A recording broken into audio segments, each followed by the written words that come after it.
this new information comes as President Trump prepares for his trip to the Valley. And Team 12's Matt Yurus joins us live now with the details on today's presidential visit and how this trip is different because of the coronavirus. Hey, Matt. Hey, Ryan, good morning to you. Yeah, the president is set to visit the Honeywell facility behind me. You can see it over my left shoulder. It's making N95 masks, of course, in response to the coronavirus outbreak.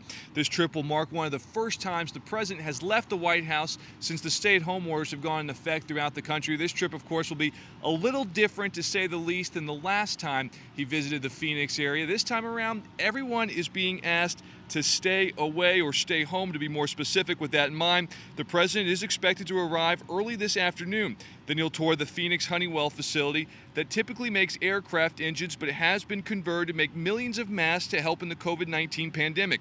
At the end of March, Honeywell announced it would start making the masks to support Governor Doug Ducey's response to the coronavirus, and that they would hire 500 workers to get it done. However, the president's visit comes as the company's employees face a second week of furloughs. Senator Martha McSally is expected to travel with the president in Air Force One, and Governor Doug Ducey is expected to meet the president, but only after being tested for COVID-19.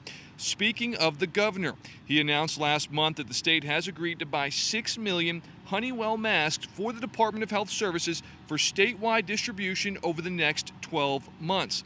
This visit is also important, arguably, for the president politically, because he trails Joe Biden in Arizona by about 4 points across the average of polls. Again, everyone is being asked to stay at home or at least stay away and not gather as the president visits the Honeywell facility behind me this afternoon. You can count on Channel 12 to have your complete coverage online, our social media channels, and of course on air.